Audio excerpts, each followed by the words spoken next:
जी अस्सलाम वालेकुम। हाय व्यूअर्स, मेरा नाम कलीम है। Welcome to management tube. और आज का जो हमारा डिस्कशन टॉपिक है वो ये है कि पाकिस्तान इंजीनियरिंग काउंसिल से किसी भी कैटेगरी में कोई भी फर्म या कंपनी रजिस्टर कराने का क्या तरीकाकार है। आज जो भी प्रोसेस है इसको हम A to Z डिटेल से डिस्कस करेंगे। लेकिन वो लोग जो ऑलरेडी चैनल जो है ना सब्सक्राइब कर चुके हैं या मुझे जानते हैं उनको पता है कि ऑलरेडी मैं इस टॉपिक पे वीडियो जो है ना अपलोड कर चुका हूँ। लेकिन फॉर योर इन्फॉर्मेशन जो है ना, अब पाकिस्तान इंजीनियरिंग काउंसिल ने फर्म या कंपनी रजिस्ट्रेशन प्रोसेस किसी भी कैटेगरी में उसका जो तरीकाकार है उसको जो है ना उसमें काफी बड़ी तब्दीलियां की हैं। अब जो प्रोसेस है वो पहले से काफी ज्यादा इसको आसान बनाया गया। अब जो है ना जो रजिस्ट्रेशन के लिए जो फॉर्म्स हैं वो काफी कम पेजेस हैं। और उसके अलावा पहले जो फॉर्म्स होते थे वो काफी ज्यादा होते थे। और इसके अलावा ऑलमोस्ट आपको 4 से 6 स्टाम्प भी जमा कराने होते थे। लेकिन अब कोई भी स्टाम्प पेपर जमा करवाने की जरूरत नहीं है। जस्ट सिंपल पेज पे जो है ना एफिडेविट जो है ना फिल करके सिग्नेचर और स्टैम्प करके जमा करवाना होता है। जो भी तरीकाकार है रजिस्ट्रेशन का किसी भी कैटेगरी में, चाहे C6, C5, C3, C21, इसी तरह अगर ऑपरेटिंग फर्म है O6, O5, O4, O3, O2, O1, उसमें क्या तरीकाकार है आज हम इस चीज को डिस्कस करेंगे। और जो है ना ये फॉर्म कैसे डाउनलोड करेंगे, कहाँ से डाउनलोड करेंगे, इसको फिल कैसे करेंगे, और इसके अलावा फी डिपॉजिट का क्या तरीकाकार है और कौन कौन से डॉक्यूमेंट्स रिक्वायर्ड हैं किसी भी कैटेगरी में फिल्म रजिस्टर करने के लिए। तो आज हम ये सारी चीज डिस्कस करेंगे। तो सबसे पहले इसके लिए हम क्या करेंगे, जो पाकिस्तान इंजीनियरिंग काउंसिल की ऑफिशियल वेबसाइट है, ऑफिशियल वेबसाइट पे जाएंगे। है जी। तो अभी आप देख सकते हैं कि सबसे पहले हम क्या करेंगे, जो पाकिस्तान इंजीनियरिंग काउंसिल की ऑफिशियल वेबसाइट है www.pec.org.pk, इस पे हम जाएंगे। इस पे आने के बाद फिर हम डाउनलोड पे क्लिक करेंगे। डाउनलोड पे क्लिक करने के बाद जैसा कि मैंने आपको कहा था कि हम फिल्म रजिस्ट्रेशन का तरीकाकार आज जानने लगे हैं, तो फिर हम जाएंगे फॉर कंस्ट्रक्टर ऑपरेटर। तो उसमें आप देख सकते हैं डाउनलोड कंस्ट्रक्टर ऑपरेटर फॉर्म्स और ब्रैकेट में लिखा हुआ है रीडिजाइन। तो इसका मतलब है कि उन्होंने जो रजिस्ट्रेशन फॉर्म्स है उनको उन्होंने रीडिजाइन किया, जो प्रोसेस है उसको जो है ना काफी ज्यादा आसान बनाया है। अब जो फॉर्म्स हैं उनमें जो है ना काफी उन्होंने बड़ी तब्दीली की है, उसको काफी आसान कर दिया। तो जैसे आप इस पे क्लिक करेंगे, नेक्स्ट आपसे पूछा जा रहा है कि आप ऑपरेटिंग फर्म रजिस्टर करवाना चाह रहे हैं, कंस्ट्रक्टर फर्म रजिस्टर करवाना चाहते हैं या ऑपरेटिंग फर्म। इन दोनों में फर्क क्या है। कंस्ट्रक्टर फर्म जो है ना वो है जैसे C सीरीज है, C6, C5, C3, C2, C1, CA, CB। Same इसी तरह जो ऑपरेटिंग फर्म्स है वो O6, O5, O3, O2, O1। तो मैं यहाँ कंस्ट्रक्टर फार्म पे क्लिक करता हूँ और फिर आपसे पूछा जा रहा है कि are you an engineer own construction firm, क्या ये जो फर्म आप रजिस्टर करवाना चाह रहे हैं इसका ओनर इंजीनियर है या नहीं। अगर आप खुद इंजीनियर हैं तो आप यस पे क्लिक करेंगे। अगर आप इंजीनियर नहीं हैं तो फिर आप क्या करेंगे, आप नो पे क्लिक करेंगे। लेकिन ये चीज याद रखें, चाहे आप इंजीनियर हैं या नहीं हैं, आप मुतलका ऑप्शन तो क्लिक करेंगे, लेकिन जो रजिस्ट्रेशन का जो तरीकाकार है, वो जो फॉर्म फिलिंग का तरीकाकार है वो सबके लिए सेम है। कोई जो है ना उसमें फर्क नहीं है। आज जो कुछ हम लर्न करेंगे वो सबके लिए, चाहे इंजीनियर ओन फर्म है चाहे नॉन इंजीनियर फर्म है, जो भी है। लेकिन इस पे क्लिक करने के बाद आपने जो है ना क्या करना है, आप यहाँ देख सकते हैं कि C6, C5, C3, C4, C3, ये वो फर्म के फॉर्म्स आपको यहाँ मिलेंगे जिनके लिए जिनकी रजिस्ट्रेशन जो है वो ऑनलाइन होती है, फॉर्म फिल करके होती है। और इसके अलावा C2, C1, CA और CB जो फॉर्म्स यहाँ पे अवेलेबल नहीं है, उनकी जो रजिस्ट्रेशन का तरीकाकार है वो जो है ना आप पाकिस्तान इंजीनियरिंग काउंसिल की ऑफिशियल जो वेबसाइट है उस पर ऑनलाइन रजिस्ट्रेशन होती हैं। उसका जो तरीकाकार है वो भी ऑलरेडी मैं डिस्कस कर चुका हूँ। आप मेरे इसी यूट्यूब चैनल पे प्लेलिस्ट में जाके पाकिस्तान इंजीनियरिंग काउंसिल के नाम से एक प्लेलिस्ट मिलेगा, वहां से आप देख सकते हैं। लेकिन जो मैनुअल फिल्म की रजिस्ट्रेशन होती है जिसमें C6 है, C5 है, C4 है, C3 है, तो आज हम इन फिल्म्स की, इन कैटेगरी की रजिस्ट्रेशन का जो तरीकाकार है वो लर्न करेंगे। तो इसके बाद आपने क्या करना है मेरे भाई, अगर आप C6 रजिस्टर कराना चाहते हैं तो उसके लिए ये फॉर्म 3 अवेलेबल हैं। अगर C5 है तो ये है, C4 है तो ये है, C3 है तो ये है। लेकिन इसमें जो समझने वाली बात है वो सबसे पहले ऊपर आप देख सकते हैं कि अगर न्यू रजिस्ट्रेशन है तो आप ये फॉर्म डाउनलोड करेंगे। अगर जो ना रिन्यूअल करवाना चाहते हैं, ऑलरेडी फिल्म रजिस्टर्ड है, तो इस पे क्लिक करेंगे। अगर उसमें कोई चेंज कराना चाहते हैं, एड्रेस चेंज या उसको अपग्रेड करवाना चाहते हैं, जो तीसरे नंबर पे जो ऑप्शन है उस पे क्लिक करेंगे। जिस भी कैटेगरी में आप करवाना चाहते हैं, चाहे C6 है, चाहे C5 है, चाहे C4 है, चाहे C3 है, जो भी है। लेकिन आज जो कुछ हम सर लर्न करेंगे, आज मैं जनरली आप लोगों को स्कैन करके एक जो है ना एक कंप्लीट जो है ना केस दिखाऊंगा। वो देखने के बाद आप कंप्लीटली लर्न कर सकेंगे कि आया जो है ना फिल्म रजिस्टर करने का जो तरीकाकार है उसको आप सही तरीके से समझ लेंगे। और यहाँ जो एक और समझने वाली बात है, जैसे यहाँ मैं C5 जो है ना फॉर्म डाउनलोड करता हूँ न्यू रजिस्ट्रेशन, और C6 भी करता हूँ और C4 भी करता हूँ। ये जस्ट मैं आप लोगों को समझाने के लिए एक चीज दिखाना चाह रहा हूँ। तो सबसे पहले इसमें हम देखेंगे ये C5 है, और इसके अलावा ये क्या है, ये C6 है, और ये क्या है, C4 है।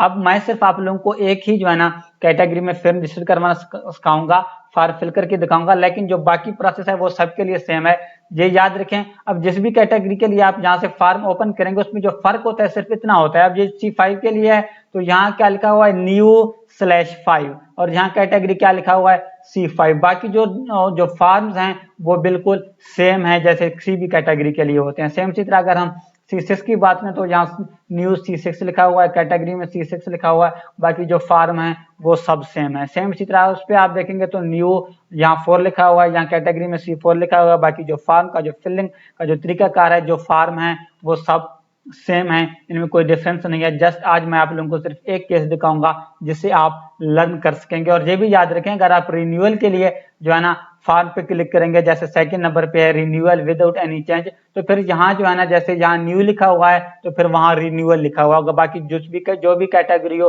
उसमें कोई फर्क नहीं होता। तो चलते हैं अपने टॉपिक की तरफ। और इससे पहले काइंडली अगर आपने मेरा अभी तक चैनल सब्सक्राइब नहीं किया हुआ तो काइंडली आप चैनल सब्सक्राइब करें। तो अभी आप देख सकते हैं कि मैंने एक जो है ना कंप्लीट केस जो है ना तैयार किया है रजिस्ट्रेशन की, उसको समझाने के लिए आप लोगों के लिए मैंने फिल आउट भी किया है। लेकिन यहाँ मैंने क्या किया, जो कैटेगरी है उसको मैंने जो है ना रिमूव कर दिया, चाहे ताकि कोई आप ये ना समझे ये C6 के लिए है, C5 के लिए है, C3 के लिए है या C4 के लिए है। जस्ट आप लोगों को जो है ना समझाना आपको, ताकि आप लर्न कर सकें कि रजिस्ट्रेशन प्रोसेस है क्या। जैसा कि मैं आप लोगों को बता चुका हूँ, जिस भी कैटेगरी के लिए फॉर्म डाउनलोड करेंगे तो उसके बाद आपने वो जो है ना जितने भी फॉर्म्स हैं वो आप प्रिंट आउट करेंगे। प्रिंट आउट करने के बाद जिस भी कैटेगरी के लिए, उसमें अगर C6 के लिए कहेंगे तो यहाँ C6 लिखा हुआ होगा, C5 के लिए कहेंगे तो यहाँ C5 लिखा हुआ होगा, C3 के लिए करेंगे यहाँ C3 लिखा हुआ होगा। बाकी जो फिलिंग का जो तरीकाकार है वो जो है ना सब सेम है, कोई इसमें डिफरेंस नहीं है। तो मेरे भाई सबसे पहले आप जो है ना प्रिंट आउट करेंगे। प्रिंट आउट करने के बाद उसको फिल करने से पहले सबसे पहले आप क्या करेंगे मेरे भाई, आपकी जो कंपनी है या जो आपकी जो फिर्म है उसका जो लेटर पैड है, लेटर पैड पे आप कवर लेटर बनाएंगे। कवर लेटर हमेशा वो लेटर है, आप कहीं भी कोई फाइल जमा करवाते हैं तो उसके ऊपर एक पेज आप जो है ना अटैच करते हैं। वो सिर्फ इसलिए अटैच करते हैं कि आप जहां जमा करवाते हैं ताकि मुतलका बंदा वो फर्स्ट पेज देख के उसको पता चले कि ये फाइल किस पर्पज के लिए है। तो इस पे आप जो भी कंपनी का जो भी कंपनी है या फिर्म है उसके लेटर पैड पे आप इसको लिखेंगे, the registrar Pakistani engineering council Islamabad, मैंने लिखा हुआ है। अगर आपका जिस भी सिटी से ताल्लुक है, जो भी रीजनल ऑफिस आपको करीब लगता हो, अगर आप इस्लामाबाद में हैं तो आप इस्लामाबाद लिखेंगे, अगर पेशावर, कराची, क्वेटा जो भी है तो मुतलका सिटी का आप यहाँ नाम लिखेंगे। सब्जेक्ट में आपने क्या लिखना है, registration request with PC as a constructor in category C. जिस भी कैटेगरी में आप करना चाहते हैं, चाहे C6 है, C5 है, C3 है, C2 है, C1 है, जो भी आप वो लिखेंगे। और अगर इंजीनियर ओन फिर्म है तो आप ब्रैकेट में इंजीनियर ओन फिर्म लिख दें, अगर इंजीनियर ओन फिर्म नहीं है तो आप कुछ भी ना लिखें। एक्सीलेंसी सर जो भी आप लिखना चाहें, जस्ट एक फॉर्मेलिटी है, आपको लोगों को लर्न कराना, आप लोगों को बताना जो है ना ऑब्जेक्टिव है। तो kindly refer to the subject mentioned above attach following engineers for registration. तो यहाँ आप इंजीनियर का नाम लिखेंगे, ब्रैकेट में इंजीनियर का जो भी पीसी रजिस्ट्रेशन नंबर है ब्रैकेट में आप वो लिखेंगे, जैसे मैंने लिखा सिविल स्लैश जो भी उसका पीसी नंबर होगा, और सामने आप डेजिग्नेशन लिखेंगे, जैसे साइट इंजीनियर जो भी आप उसको डेजिग्नेशन देना चाहते हैं वो लिखेंगे। सेम इसी तरह दूसरे का लिखेंगे। आप लोगों की इन्फॉर्मेशन के लिए आप एक इंजीनियर भी अटैच कर सकते हैं, दो भी कर सकते हैं, दो से ज्यादा भी कर सकते हैं, जितने भी इंजीनियर आपके होंगे आप वैसे ही इंजीनियर का नाम, पीसी नंबर और डेजिग्नेशन उस पर लिख देंगे। उसके बाद आप नीचे क्या लिखेंगे, all required documents are also attach, और नीचे लिखेंगे थैंकिंग यू। यहाँ जो है ना कंपनी का जो स्टैंप है वो आएगा, यहाँ जो ओनर है ओनर का नाम आएगा, और जो है ना नीचे लिखा हुआ होगा MS फिर्म जो भी आपकी कंपनी का नाम है नीचे वही लिखा हुआ होगा। ओके, तो नेक्स्ट चलते हैं, जो पाकिस्तान इंजीनियरिंग काउंसिल की जो फॉर्म है वो हमने डाउनलोड की है, जिसको मैंने फिल आउट किया। तो यहाँ सबसे पहले आप देख सकते हैं कि यहाँ कैटेगरी के जो भी है नाम है वो लिखा हुआ होगा। जो हमने लर्न करना है, यहाँ सबसे पहले हमने क्या करना है, टाइप ऑफ ओनरशिप सिलेक्ट करना है। सोल प्रोप्राइटर है, इंडिविजुअल है, एसोसिएशन ऑफ फिर्म्स है, LLP है, प्राइवेट लिमिटेड है, लिमिटेड है, पब्लिक है, SMC प्राइवेट लिमिटेड है, जो भी है, जिस भी कैटेगरी में आपकी कंपनी है, जो भी कैटेगरी में आप बिजनेस कर रहे हैं, आप मुतलका कैटेगरी में जो है ना उसको यस करेंगे। यहाँ मैं एक एग्जांपल ले रहा हूँ कि मैं समझता हूँ कि यार हम जो फर्म रजिस्टर करवाना चाहते हैं वो सोल प्रोप्राइटर या इंडिविजुअल फिर्म है, तो अच्छा जी, टाइप ऑफ ओनरशिप जो है ना यस करने के बाद जो भी कैटेगरी आप उसको यस करेंगे, तो उसके बाद डिटेल्स ऑफ पर्टिकुलर्स है, नेम ऑफ फिल्म कंपनी, आप जिस जो भी कंपनी रजिस्टर करवाना चाहते हैं उस कंपनी या फिल्म का नाम लिखेंगे। जैसे यहाँ जस्ट मैंने फॉर्मेलिटी के लिए लिख दिया सिद्रा इंजीनियरिंग सर्विसेज, सिद्रा, फिर एक वो ये छोड़ दिया, फिर इंजीनियरिंग, फिर एक जो है ना स्पेस छोड़ के आगे मैंने सर्विसेज लिख दिया। सेम इसी तरह आप बी में हम जाएंगे, यहाँ क्या लिखा हुआ है, एड्रेस ऑफ फिर्म, जो आपकी कंपनी का एड्रेस है, जहां भी आपका ऑफिस है आप वो लिखेंगे। जैसे मैंने लिखा हुआ office number 01 second floor royal plaza blue area Islamabad. तो जो भी आपका एड्रेस है आप वो लिखेंगे। यहाँ फिर क्या आएगा, नेम ऑफ एप्लीकेंट में जो भी ओनर है आप ओनर का नाम लिखेंगे। यहाँ जैसे मैंने फॉर्मेलिटी के लिए एबीसीडी लिख दिया।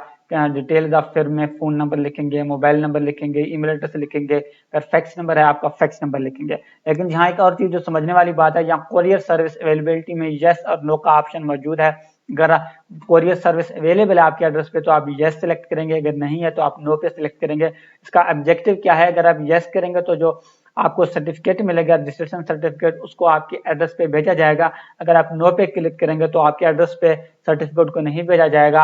आप आफ्टर 15 to 20 डेज जब आप ये फाइल जमा करवाएंगे तो आप मुतलका रीजनल या हेड ऑफिस में जहाँ फाइल जमा करेंगे वहां से आप 15 से 20 दिन बाद आप अपना रजिस्ट्रेशन सर्टिफिकेट खुद कलेक्ट करने के लिए आपको जाना पड़ेगा। नेक्स्ट क्या है, owner partner stakeholder as per ownership document आपने ये लिखना है। तो फॉर एग्जांपल यहाँ मैंने वो करें कि यार जो ओनरशिप है, जो पार्टनर है उनके नाम लिखे, मैं यहाँ सीरियल नंबर में 01 लिख दिया, ओनर का नेम क्या लिखा ABCD, जो उसके ऑलरेडी हम फॉर्मेलिटी के लिए लिख चुके हैं। तो यहाँ उसका CNIC नंबर, शेयर में मैंने क्या लिख दिया 100%, और यहाँ उसका कॉन्टेक्ट नंबर आएगा। आप देखें ना, अब ओनर एक भी हो सकता है, ओनर दो भी हो सकते हैं, तीन भी हो सकते हैं, ज्यादा भी हो सकते हैं। मैंने यहाँ जस्ट फॉर्मेलिटी के लिए एक ओनर लिया तो यहाँ मैंने शेयर में 100% लिख दिया। तो अगर आपके दो ओनर हैं, आप दोनों ओनर के नाम और CNIC नंबर लिखेंगे, लेकिन शेयर में आप 50% इसका लिखेंगे, 50% इसका लिखेंगे और कॉन्टेक्ट नंबर लिखेंगे। लेकिन अब ये भी हो सकता है कि जो शेयर है वो जो है ना उनके जो है ना 50% ना हो, कम कम या ज्यादा हो। फॉर एग्जांपल हम कहते हैं कि जो सीरियल नंबर 1 पे है उसका 70% है और जो दूसरा है उसका 30% है, तो उसका नाम और CNIC नंबर लिखने के बाद अगर सीरियल नंबर 1 पे जो भी ओनर है उसका अगर 70% है तो हम यहाँ 70% लिखेंगे, तो दूसरे में हम जो है ना क्या करेंगे 30% लिखेंगे। सेम इसी तरह अगर ज्यादा ओनर है जिसका जितना भी शेयर बनता होगा तो परसेंटेज में आप उतना ही परसेंटेज लिखेंगे। ओके, नेक्स्ट क्या है, यहाँ जो है ना आप NTN नंबर लिखेंगे। अगर तो सोल प्रोप्राइटर या इंडिविजुअल फेयर में जो जैसा कि हमने यहाँ एग्जाम्पल लिया है, तो यहाँ सोल प्रोप्राइटर और इंडिविजुअल वाले केस में आप लोगों को पता होना चाहिए सोल प्रोप्राइटरशिप का NTN नंबर नहीं होता, तो यहाँ जो भी ओनर है ओनर का NTN नंबर लिखेंगे। लेकिन अगर आपकी कंपनी जो है ना SCCP से रजिस्टर्ड है, रजिस्ट्रार ऑफ फिर्म से रजिस्टर्ड है या पार्टनरशिप फिर्म है, तो वहां उस केस में NTN नंबर हमेशा कंपनी या एसोसिएशन ऑफ पर्सन का जो NTN है वो हमेशा डिफरेंट होता है, तो यहाँ आप कंपनी का NTN नंबर लिखेंगे।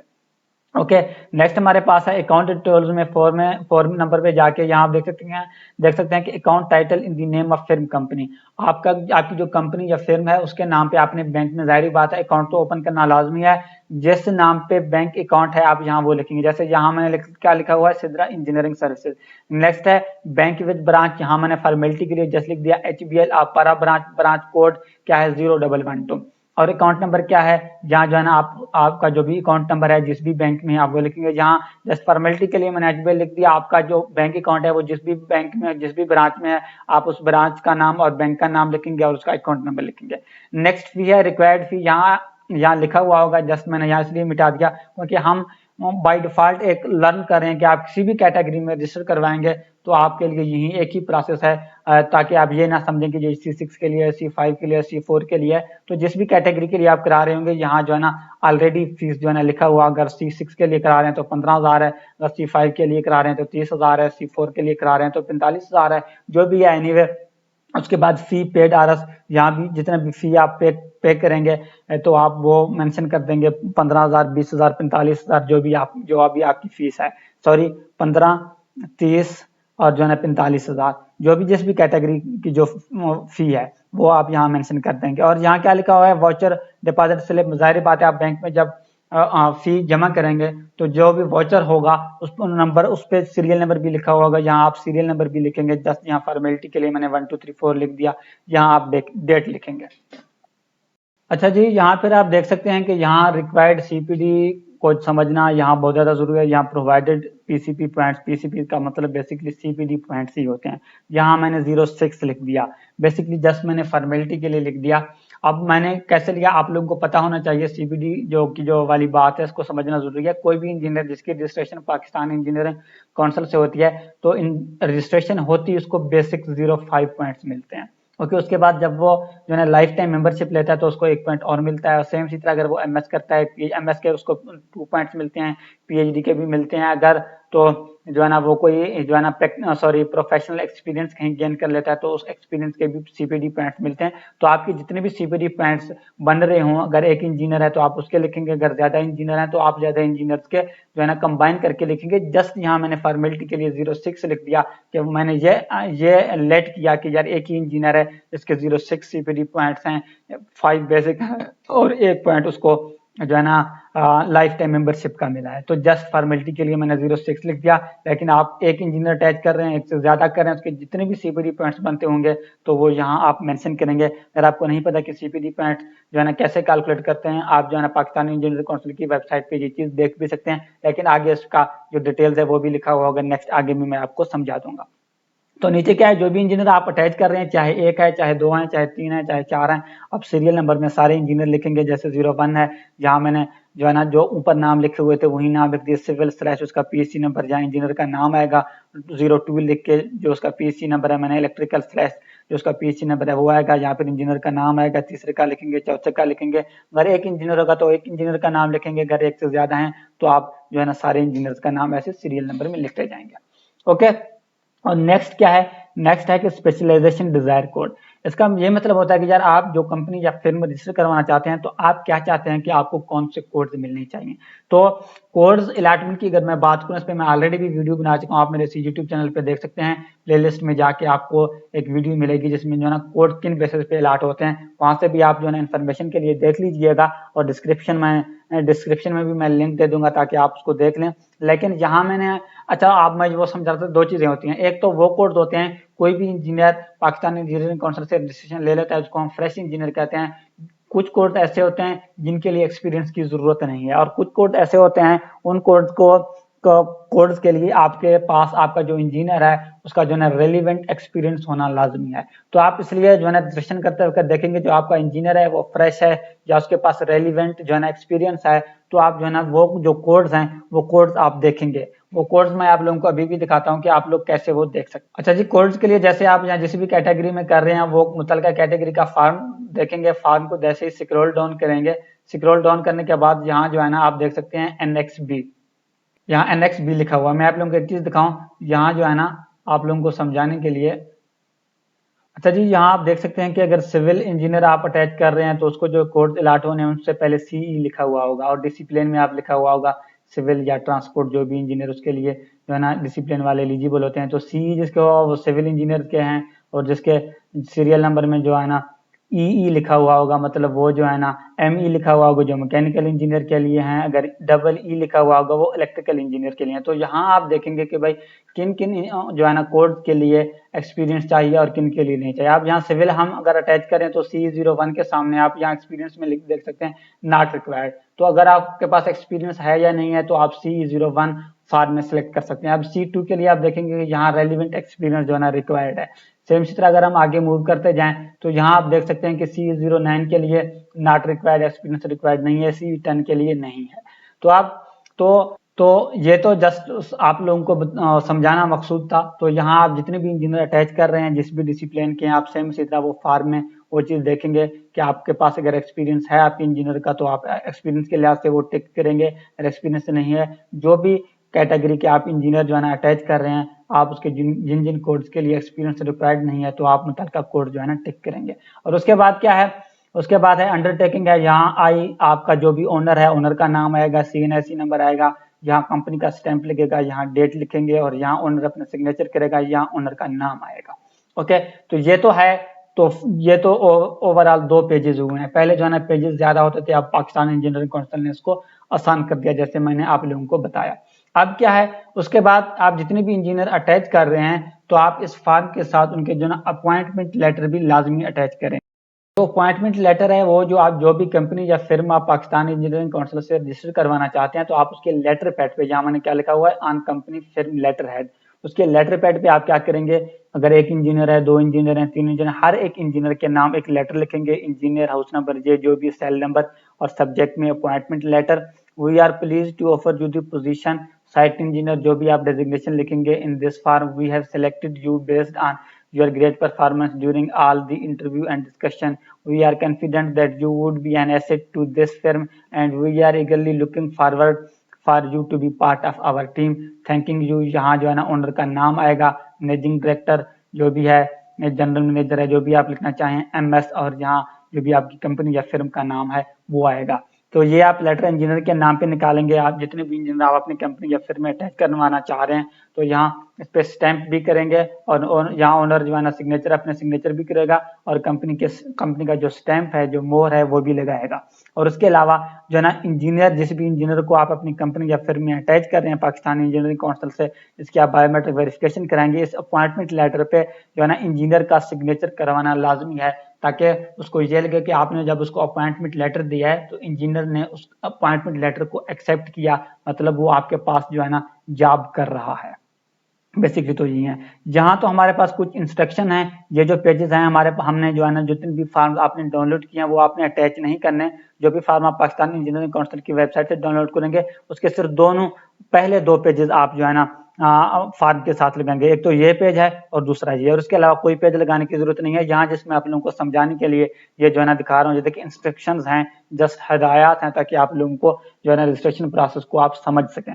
तो मैं तो आप लोगों को वैसे भी समझा रहा हूँ। यहाँ आपको ये पता चलेगा कि आप जब आपने जो है ना फॉर्म को भी फिल कर लिया और आपने अपॉइंटमेंट लेटर भी ऐड किया, आपने कवर लेटर भी बना लिया, और उसके अलावा आपने इसके साथ कौन कौन से डॉक्यूमेंट्स अटैच करने हैं, तो इंस्ट्रक्शन में जस्ट ये चीजें लिखी हुई हैं। तो जिस भी कैटेगरी में होगा वो कोई फर्क नहीं है, चाहे C6 है, C5 है, C3 है, C2 है, न्यू है, रिन्यूअल है, वो यहाँ लिखा हुआ होगा, लेकिन जो जो इंस्ट्रक्शन है वो सबके लिए सेम है, परेशान होने की कोई जरूरत नहीं है।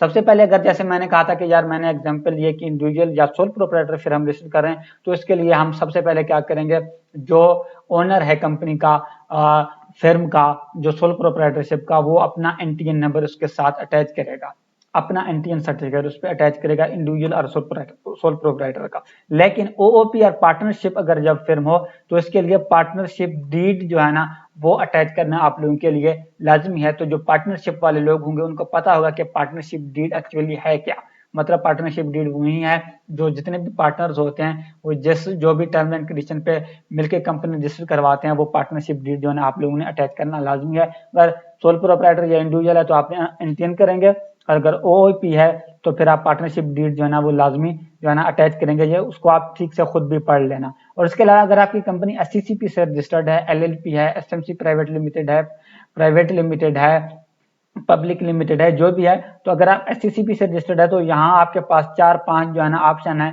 तो जो भी चीजें आप यहाँ लिखी हुई हैं वो आप वो सारे अटैच करेंगे। सर्टिफिकेट ऑफ इनकॉर्पोरेशन, वो रजिस्ट्रेशन सर्टिफिकेट को ही कहते हैं, मेमोरेंडम ऑफ एसोसिएशन है, लिस्टेड फॉर्म 21 है, और उसके अलावा जो भी चीजें लिखी हुई हैं आप ये सारे उसमें अटैच करेंगे।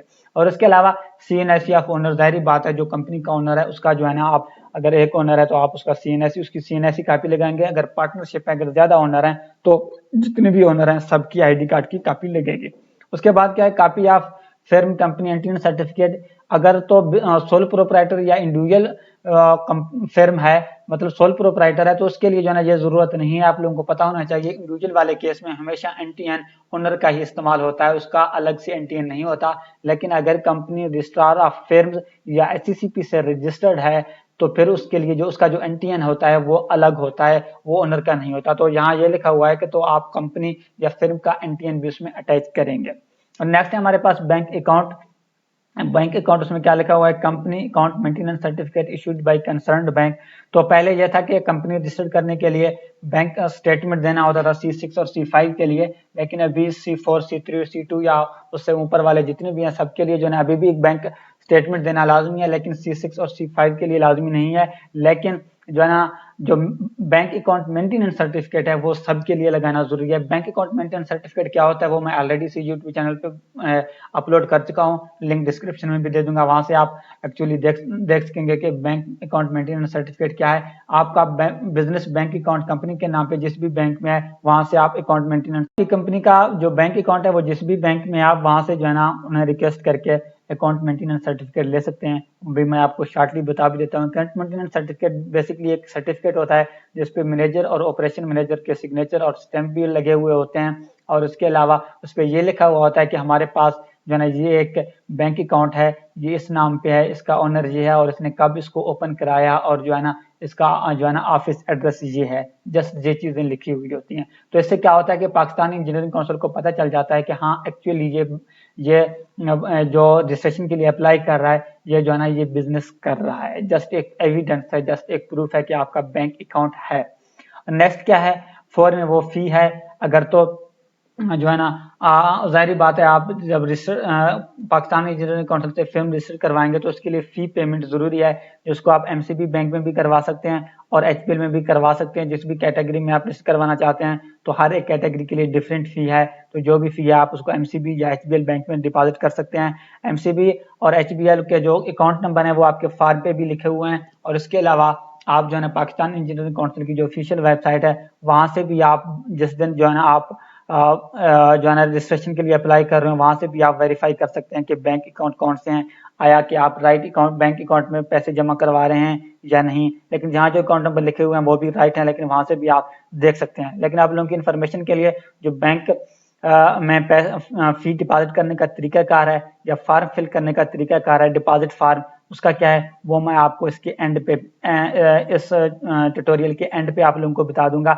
वैसे आप लोगों की इन्फॉर्मेशन के लिए अगर आप एमसीबी या एचबीएल में करवाना चाहते हैं, अगर आपका ताल्लुक इस्लामाबाद से है तो आप एचबीएल में जो है ना मेलोडी ब्रांच में जाके आपको जो है ना पाकिस्तान इंजीनियरिंग काउंसिल का रिजर्व डिपॉजिट स्लिप मिलेगा, वो आप फिल करके पाकिस्तान इंजीनियरिंग काउंसिल की फिल्म रजिस्ट्रेशन फी पे कर सकते हैं। और अगर आप एमसीबी में करवाना चाहते हैं तो ब्लू एरिया में जो सर्विस रोड पे जो एमसीबी ब्रांच है वहां से आप रिजर्व पीसी डिपॉजिट स्लिप लेके आप जो है ना फी डिपॉजिट कर सकते हैं। और इसके अलावा पाकिस्तान भर में आपका ताल्लुक जहां से भी है, छोटे बड़े शहर से, आप किसी भी शहर में आप कोई भी एमसीबी या एचबीएल ब्रांच विजिट करके जो नॉर्मल डिपॉजिट स्लिप होता है उस पर आप पाकिस्तान इंजीनियरिंग काउंसिल जो ये जो बैंक अकाउंट नंबर दिए हुए हैं ये अकाउंट नंबर लिख के आप उस पर जो है ना फी डिपॉजिट कर सकते हैं। लेकिन एंड पे मैं आप लोगों को सही तरीके से बताऊंगा कि आप एमसीबी या एचबीएल में जो डिपॉजिट स्लिप है वो आप कैसे फिल करेंगे। नेक्स्ट क्या है हमारे पास 5 पे जो इंजीनियर बायोमेट्रिक वेरिफिकेशन होनी है, वो तो जाहिर बात है। तो जो इंजीनियर आप अटैच कर रहे हैं उसकी बायोमेट्रिक वेरिफिकेशन जिसकी होनी है उसकी आप एनआईसी की कॉपी लगाएंगे, क्योंकि जो पीसी रजिस्ट्रेशन कार्ड या रजिस्ट्रेशन सर्टिफिकेट है उसकी कॉपी लगाएंगे, और copy of appointment letter of the firm company for employed engineer, जो कि मैं आप लोगों को ऑलरेडी बता चुका हूँ कि जो भी इंजीनियर आप जिस भी इंजीनियर को अटैच कर रहे हैं जिसकी आप बायोमेट्रिक वेरिफिकेशन देना चाह रहे हैं तो आप अपनी कंपनी के लेटर पैड पे उसको अपॉइंटमेंट लेटर उसके नाम पे लाजमी बनाएंगे।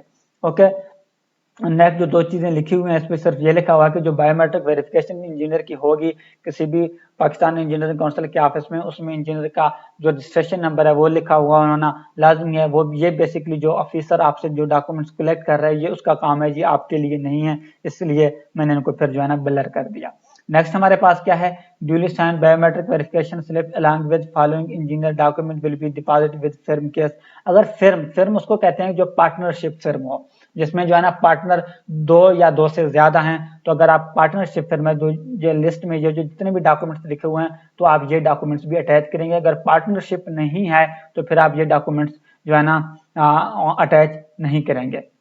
लेकिन एक और चीज है, सॉरी, ये है कि इसमें ये आपने अटैच करने हैं। सॉरी, मैं ये और चीज बता रहा था जो कि मैं ऑलरेडी बता चुका हूँ। यहाँ जो क्या है आप जिस भी इंजीनियर को अटैच कर रहे हैं उसका नेशनल आइडेंटिटी कार्ड है, उसका पीसी रजिस्ट्रेशन कार्ड है, और इसके अलावा अगर तो उसके पास सुपरवाइजरी सर्टिफिकेट है तो आप सुपरवाइजरी सर्टिफिकेट अटैच करेंगे। अगर सुपरवाइजरी सर्टिफिकेट उसके पास नहीं है तो जो सीवी है उसका लेटेस्ट सीवी आप उसकी अटैच करेंगे, लेकिन उस सीवी पे इंजीनियर का जो है ना सिग्नेचर होना लाजमी है। और सेम इसी तरह अपॉइंटमेंट लेटर है और acknowledge biometric slip all engineer, ये तो पीसी का काम है कि वो जो जितने भी इंजीनियर हैं जिनकी बायोमेट्रिक वेरिफिकेशन करेगा तो वो फाइल के साथ उसको लगाएगा, इसका आपसे लेना देना नहीं है। और इसके अलावा जो भी इंजीनियर आप अटैच करें उनके जितने भी एक्सपीरियंस सर्टिफिकेट हैं आप वो सर्टिफिकेट अटैच करेंगे ताकि आपको मैक्सिमम कोड अलॉट किए जाएं। और कॉपी ऑफ सुपरवाइजरी सर्टिफिकेट, जो वही बात है, अगर उसके पास सुपरवाइजरी सर्टिफिकेट है तो आप सुपरवाइजरी सर्टिफिकेट अटैच करेंगे, अगर सुपरवाइजरी नहीं है तो आप लेटेस्ट सीवी अटैच करेंगे। नेक्स्ट हमारे पास क्या है? अच्छा जी, नेक्स्ट जो हमारे पास है वो है कैलकुलेशन ऑफ पीसीपीज। आप लोगों को मैं ऑलरेडी बता चुका हूँ, पीसीपीज बेसिकली सीपीडी पॉइंट्स होते हैं। पीसीपी का मतलब है कि प्रोफेशनल क्रेडिट पॉइंट्स, और ये सीपीडी पॉइंट्स ही होते हैं। तो यहाँ से आप देख सकते हैं, कैलकुलेट कर सकते हैं कि आपके कितने सीपीडी पॉइंट्स बन रहे हैं। तो जाहिर बात है आपके जितने भी सीपीडी पॉइंट्स बन रहे हैं, आपके जितने भी इंजीनियर्स हैं वो हर एक इंजीनियर के सीपीडी आप जो है ना कैलकुलेट करेंगे। और उसके बाद ऊपर जैसे आज जहाँ मैंने 06 लिख दिया कि यहाँ इस केस में हम कहते हैं कि यार जो हमारे पास जो सीपीडी पॉइंट्स हैं वो 06 हैं, तो आपके जितने भी इंजीनियर्स होंगे आप हर एक इंजीनियर के जो है ना सीपीडी पॉइंट्स कैलकुलेट करेंगे। अगर एक इंजीनियर है तो आप एक इंजीनियर के सीपीडी पॉइंट्स लिखेंगे, अगर दो या दो से ज्यादा हैं तो जितने भी इंजीनियर आपके बन रहे हैं उसके जितने भी आपके इंजीनियर हैं उनके जितने भी सीपीडी पॉइंट्स बन रहे हैं तो वो आप कंबाइन ऊपर लिखेंगे। और नेक्स्ट जो हमारे पास है, नेक्स्ट ऑप्शन वो है स्पेशलाइजेशन कोड, जो कि ऑलरेडी मैं आप लोगों को बता चुका हूँ कि आप इस फॉर्म में कैसे जो है ना स्पेशलाइजेशन कोड जो है ना सिलेक्ट कर सकते हैं। तो स्पेशलाइजेशन कोड हमारे पास दो ही तरह के होते हैं। एक तो वो इंजीनियर जिनके पास एक्सपीरियंस ना हो, तो कोई भी इंजीनियर जो है ना वो जो है ना स्पेशलाइजेशन कोड सिलेक्ट कर सकता है। और इसके अलावा वो स्पेशलाइजेशन कोड हैं जिनके लिए रिलेवेंट एक्सपीरियंस होना लाजमी है, जो कि आप एनएक्सबी पे मैं आप लोगों को ऑलरेडी दिखा चुका हूँ, जो फॉर्म पे वो आप देख सकते हैं। तो इसके अलावा जो स्पेशलाइजेशन कोड किन बेसिस पे अलॉट होते हैं, इस पे ऑलरेडी मैं अपने इसी यूट्यूब चैनल पे जो है ना वीडियो अपलोड कर चुका हूं, जिसको आप इसी यूट्यूब चैनल पे प्लेलिस्ट में जाके पाकिस्तान इंजीनियरिंग काउंसिल के नाम से आपको प्लेलिस्ट मिलेगा, वहां से आप एक्सेस कर सकते हैं, आप देख सकते हैं। और नेक्स्ट जी हमारे पास जो ऑप्शन है वो है ऑन इंजीनियर एक्सपीरियंस। तो ये वही लिखा हुआ है कि verify able CV duly signed by engineer, जो भी इंजीनियर है उसका जो सीवी है वो अटैच होना लाजमी है और उस पर इंजीनियर का सिग्नेचर होना भी लाजमी है। और verifiable experience certificate issued by the organisation from where the engineer acquired particular experience not required in case of retired government engineer for whom copy of retirement letter is required. तो कहने का मतलब यह है कि जो भी आप इंजीनियर अटैच कर रहे हैं, जिसकी आप बायोमेट्रिक वेरिफिकेशन दे रहे हैं, आप उसकी सीवी भी लगाएंगे। सीवी पे इंजीनियर का जो है ना सिग्नेचर होना लाजमी है। और उसके अलावा जो उसके एक्सपीरियंस लेटर है वो आप अटैच करेंगे।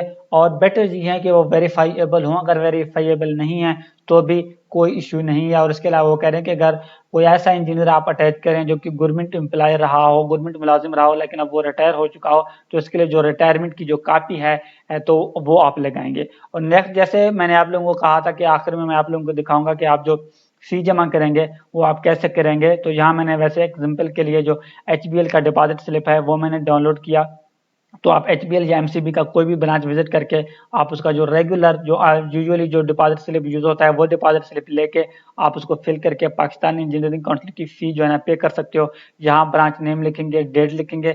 जो समझने वाली बात है, यहाँ अकाउंट टाइटल में आप पाकिस्तान इंजीनियरिंग काउंसिल लिखेंगे और जहाँ जो पाकिस्तान इंजीनियरिंग काउंसिल का अकाउंट नंबर है वो लिखेंगे, यहाँ पीकेआर सेलेक्ट करेंगे। और जो सबसे अहम बात है वो यहाँ डिस्क्रिप्शन में आप फिर्म रजिस्ट्रेशन करा रहे हैं, न्यू रजिस्ट्रेशन है तो आप फिर न्यू रजिस्ट्रेशन लिखेंगे, अगर रिन्यूअल है तो आप फिर्म रिन्यूअल लिखेंगे, जो भी अमाउंट हो वो आप लिखेंगे। और वर्ड्स में नाम, सीन, एससी नंबर, मोबाइल नंबर, जो कि आप लोगों को ऑलरेडी पता है। और मैंने आप लोगों को बताया था कि मैं आखिर में आप लोगों को बताऊंगा कि जो आप फी जमा करवाना चाह रहे हैं, जो फॉर्म पे तो वैसे भी पाकिस्तान इंजीनियरिंग काउंसिल के बैंक अकाउंट नंबर लिखे हुए हैं, लेकिन आप अगर जो है ना पाक पीईसी की वेबसाइट से देखना चाहें तो आप वहां यहाँ से भी देख सकते हैं। सबसे पहले आप पीईसी की वेबसाइट पे जाएंगे, फिर आप डाउनलोड्स पे क्लिक करेंगे। डाउनलोड्स पे क्लिक करने के बाद मेरे भाई जो है ना, सॉरी डाउनलोड्स पे क्लिक नहीं करेंगे, सबसे इस पाकिस्तान इंजीनियरिंग काउंसिल की वेबसाइट पे जाके आप होम पे क्लिक करने के बाद आप स्क्रॉल डाउन करेंगे।